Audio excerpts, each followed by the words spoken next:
Good morning, Boker Tov. Welcome back to 10 Minutes of Meaning. Please help yourself to some coffee and donuts. And as always, huge gratitude to our generous and anonymous sponsor, L'Zecher Nishmas Alter Shlomo Ben Pinchas. Please have his name in mind when you make a bracha. And of course, our learning Nishma. So we are beginning the 23rd chapter of Mesillas Yesharim of the Ramchal, charting our path towards a better version of ourselves. And a better version of ourselves includes acquiring the midah of anava, acquiring the midah of humility. How to live our lives with a sense there's something bigger and more important, more significant. We're here to serve Hashem, not expecting Hashem to serve us. In the introduction to this chapter, to this parak, in his commentary on Mesillas Yesharim, Rav Dan Segel, the Mashgiach, writes that one needs to know ki b'li anava ain't godless. Without anava, one is incapable of greatness. We all strive, we all aspire for greatness. We shouldn't be satisfied with mediocrity in life.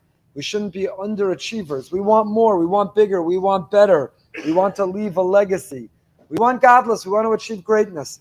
And you can't achieve greatness without anava, without humility. And why is that? Because there is no godless b'li HaKadosh Baruch Hu. You cannot be great without divine assistance, without divine presence, without divine support. You cannot achieve godless. You can't achieve greatness without Hashem being in the equation, without Hashem being in the picture. So what's the problem? Because the Kadosh Baruch Hu lo nimtza in Bal Gaiva. Hashem is not found with someone who's arrogant. How do you know that? The Gemara in Soda Dafei tells us, Kol Adam sheyesh bo gasas ruach, Omar Kadosh Baruch Hu ein ani v'hu yecholun ladur ba'olam. Kadosh Baruch Hu says there's not enough room in this world for me and the arrogant person. Somebody who sucks all the air out of the room, someone who needs all the attention, someone who's in the pursuit of honor, somebody who wants to and needs to be the focus of everything, someone who needs to take credit for everything. HaKadosh Baruch Hu, the Almighty, says, I'm not going to compete with you. I'm not battling you. I'm not fighting with you. There's simply not enough room in this world for both of us. Ein ani v'hu yecholun ladur ba'olam. To'evas Hashem kol gval lev, a pasuk in Mishlei. It's despicable. Hashem despises the arrogant person. So if a person wants to achieve greatness, if you want divine presence, divine assistance, and who doesn't need that? Whether in our profession and parnasa, whether in the pursuit of wisdom, whether in the effort to change our midos and to become better versions of ourselves, who doesn't need Hashem's help? Who doesn't need divine assistance? So the prerequisite to Hashem's presence and Hashem's assistance and Hashem's support is humility. If we're arrogant and driven by our ego and narcissistic, Hashem says, I'm out. I'm out. There's not enough room for both of us. But rather, if we carry ourselves with humility, as the Ramchal has been spelling out, in our thought, in our attitude, in our posture, in our perspective, in our practice, if we carry ourselves with humility, then Hashem says, I'm in.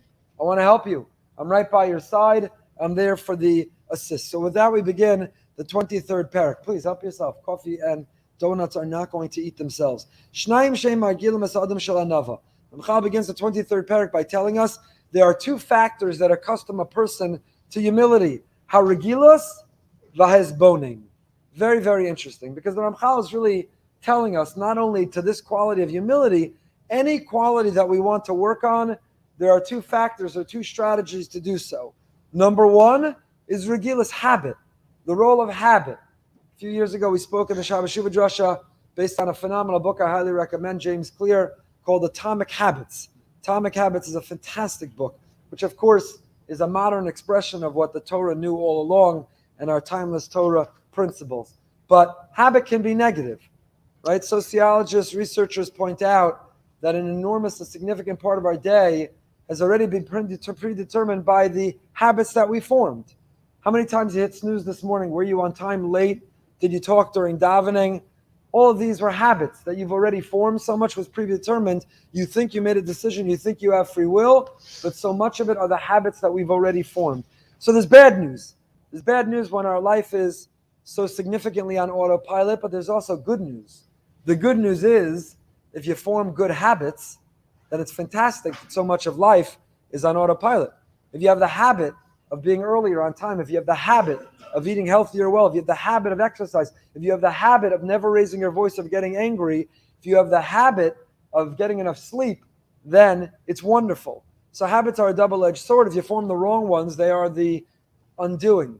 And if you form the right ones, so much of life, you're already on the right path without needing to exert the tremendous will. Save the willpower for the things that you don't have the right habits. So Regil is the role of habits and the role of forming the right habits, and habits when it comes to humility. And then the second is Hisponin, and we've spoken a lot about this, the notion of being contemplative, of being thoughtful, of being mindful, of actually sitting and thinking. Turn off your phone, turn off the noise and the background, the distraction, and sit and think and contemplate and plan and strategize. The biggest breakthroughs happen where and when? In the shower and during davening. What do the shower and davening have in common? Not that much. But one thing, you don't have your phone. During the shower and during davening, all you have are your thoughts. And that's when you have the biggest breakthrough thoughts. I've shared I always carry a pad and pen in my pocket because if you're davening and you have all these thoughts, write them down so that you can get back to davening. Get them out of your head. Don't try to balance them and hold on to them. Get back to the davening you need to do. So Hisbonin, set aside time to think. Go for a walk. Turn off your phone. Sit and breathe deeply and think. Haragilis writes to Ramchal, habits sheyah adam margil atzmo ma'at ma'at vehisnaheg b'shiflos al derech shezacharnu. Habit means that a person has to gradually adapt a manner of behavior, as we've discussed before. Form the right habits. Sit with the right people. Don't sit with the arrogant, egotistical, loud. Sit with the humble, happy, satisfied with a little. Form the habits, the right habits of life. Now notice the Ramchal uses an expression when it comes to habits. The habits should be formed. Margil atzmo how? Ma'at? Ma'at. You know, you're not going to lose 100 pounds overnight. You're not going to add 100 pounds of bench pressing overnight. And you're not going to change your attitude of humility overnight. Margil atzmo, change happens how? Incrementally. Ma'at, slowly, incrementally, thoughtfully, strategically. And only when you do it ma'at, slowly, incrementally, step by step, will it last, will it stick. People who try to undergo enormous transformation overnight usually end up falling and faltering. Dress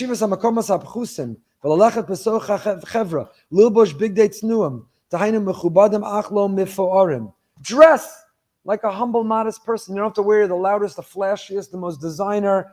You don't have to attract the most attention with what you wear and what you drive and how you live. So that's a habit. Change the external manifestation, the habit of how you appear and the attention that you draw. And do you need all eyes on you? Where you sit and where you're happy to sit and where you blend in and how you integrate with others. When a person accustoms and habituates himself in this way, then humility, the virtue of humility, will become internalized within the person until it becomes permanently established. Ma'at, slowly. Your seat, your demeanor, your dress, where you sit, what your expectations, what you need. Change those habits. Because if we transform our external behavior, they say, dress for the job you want, not the job that you have. So dress for the attitude and personality that you want. If you want to be humble, dress and hang out with and look like and live like people who are humble. Change the external habit.